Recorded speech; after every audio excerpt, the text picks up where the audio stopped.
BTS が2021年3月に出演した韓国のバラエティ番組ユクイズオンザブロック。7人でのクイズや BTS 界隈で有名なあの女子高生との交流、インタビューと盛りだくさんな内容でしたが、今回はその中でもジン&シュガのグループインタビューについて深掘りしていきたいと思います。ユクイズ番組でメンバーへインタビュー。ユクイズオンザブロックは韓国の国民的 MC ユジェソクさんとタレントのチョセホさんがゲストとトークを繰り広げるバラエティ番組。2021年3月にこの番組に出演した BTS ですが、なんと彼らが国内のバラエティ番組に出演するのは約4年ぶりということで、放送前から多くの期待が集まっていました。放送ではBTS のマイクドロップをガチダンスした動画で有名になった女子高生が登場してダンスを披露したり、BTS の曲をリレー形式で歌うカラオケクイズなどで大盛り上がり、そして番組後半にはメンバーが3組に分かれてインタビュー。練習生時代の思い出から BTS の今後についてなど興味深いエピソードがたくさん語られました。この記事ではジンとシュガペアのインタビュー内容について詳しく紹介していきます。ジン&シュガ。ジンとシュガといえばアーミーの間ではシンの愛称で愛されている人気コンビ。宿舎では長年ルームメイトとして過ごしてきて、本人たちも永遠のルームメイトと呼ぶほど波長の合う2人です。この2人をインタビューのペアにしてくれたユクイズありがとうと思ったアーミーも多いのではないでしょうか。2人のインタビューでは他のメンバー同様、興味深い話をたくさん聞くことができました。特にシュガからはデビュー後の葛藤やアメリカ進出への戸惑いなど、涙なしでは聞けないエピソードがたくさん語られました。順番に見ていきましょう。兄弟関係について。まず最初の質問は2人の実際の兄弟との関係について。喧嘩はしますかという質問に対してジンは、兄は高校までは本当に世界で一番嫌いな人でしたと告白。ただいまは即人様のおかげと態度が大きく変わったと話して笑いを誘いました。またシュガもお兄さんについて、年の差が4歳あって関係は良くなかった。今は僕が家族の光と希望になってノータッチになりましたと説明しました。事務所に入ったきっかけ。続いては事務所に入ったきっかけについて。ここでもジンのおふざけが炸裂します。ジンが事務所に入ったのは大学通学中のスカウトがきっかけだということは多くのアーミーが知るエピソードですが、ジンはテレビ用にかなり誇張したストーリーを披露。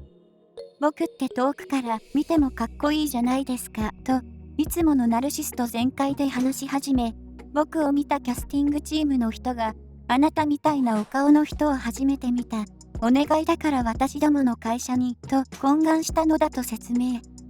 これには横で聞いていたシュガもそんなことはしてないよと抗議。それでもジンは構わずナルシスト乗りを続けて司会者2人を楽しませました。練習生時代に記憶に残っている場面。ここから話題はデビュー当時の思い出話に。些細なことでたくさん喧嘩したと振り返ったシュガからは、 BTS には喧嘩したら24時間以内に仲直りするというルールがあるという話も飛び出しました。また練習生時代は練習生の人数が多くて11人で同じ部屋に寝ていたこと、一度洗濯をしたら服がどこに行くかわからないような状況だったことなど、当時の苦労話も。ベッドが足りずに床に寝ていたメンバーもいたんだそうです。なかなか過酷な環境ですね。新しい記録を更新続けることへのプレッシャー。そして司会者からは BTS が毎年新しい記録を更新する中で負担もあるのではという質問が上がりました。この質問に対してシュガは負担は大きいと正直な気持ちを吐露。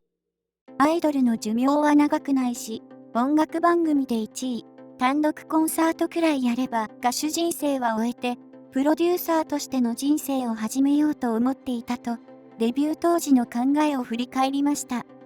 事務所に入った際も、もともと作曲家志望だったSUGAは、BTS の活動について、当初は短期的なものと考えていたようですね。それが、突然アメリカに進出することになって、動揺し負担に感じたのだそう。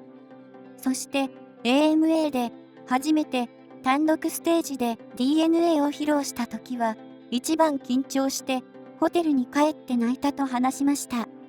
その涙の理由は、アメリカ進出の喜びからではなく、これほどの負担は、自分が望んでいたことではないという恐怖からだったそう。ここで、2018年のママ授賞式での映像が流れます。ジンが、今年の初めは、精神的にすごく辛くて、解散の話も出たと話したスピーチです。この時期については、ジンも、当時、僕たちはものすごく辛かったと振り返りました。そして、会社と話して、1ヶ月の休暇をもらったことで、また公演がしたいと思うようになったと振り返りました。その後、ダイナマイトでビルボードホット100、1位を獲得した際にも、SUGAはすごく泣いたそうですが、その時の涙は嬉し涙だったとのこと。この時から、状況を完全に楽しむことができるようになったのだそうです。SUGAがかつて話した、墜落は怖いけど着陸は怖くないという話にも触れ、かつては、全盛期が過ぎて、大きな舞台で公演ができなくなって、非難や冷やかしを受けるよりやめられる時にやめた方がいいと思っていたと話しました。ただいまは、最後までうまく着陸するその瞬間までずっと舞台にいることができれば嬉しい。公演の規模が小さくなっても来てくれる方々のために一生懸命やるという考えが浮かぶのだそうです。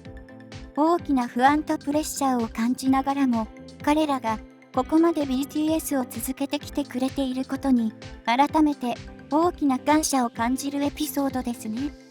預言者ミンストラダムスについて、そしてここからはSUGAの別名ミンストラダムスについての話題に、オリンピック競技場でのコンサートや授賞式での大賞、スタジアム公演、グラミーでの公演と、SUGAがこれまでに話したことは、すべて現実になっているため、アーミーやメンバーからは預言者扱いされています。これについて、SUGAは、どれも成し遂げることができそうだったから予言というわけではないと預言者説を否定。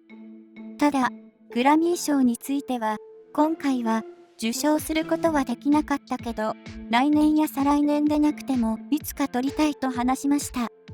デビュー当時は、アーティスト活動は短期的なものだと思っていたと話したSUGAですが、この質問に答えた際には、僕たちはこれからも歌手活動を長く続けたいのでと話していて、この言葉に安心したアーミーも多いのではないでしょうか。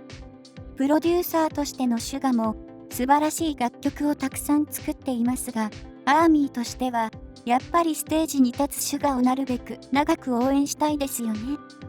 自伝の最初の一文はどんな言葉？そして最後の質問は、自分の人生を本に書くなら最初の一文は何と書きたい？でした。この質問にはジンが半端なかったと即答。司会のジェソクさんも思わず即ジン面白いねとリアクションします。半端なかったはジンをよく表すことができる単語だそうです。そしてSUGAは一生懸命生きたと書くと思います。僕はと回答。この2人のテンション、内容の差がまさに真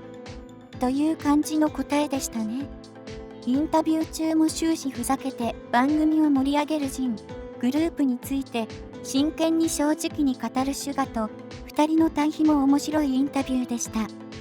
BTS のこれまでと今後について興味深い話も聞けましたね。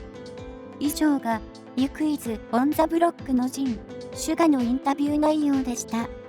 まとめ、いかがでしたか？今回は BTS が2021年3月に出演したバラエティユクイズオンザブロックの中からジン&シュガのインタビューの内容をまとめてみました。涙なしには聞けないエピソードがたくさんあり、さらにジンとシュガそれぞれの個性もたっぷり感じるインタビューでしたね。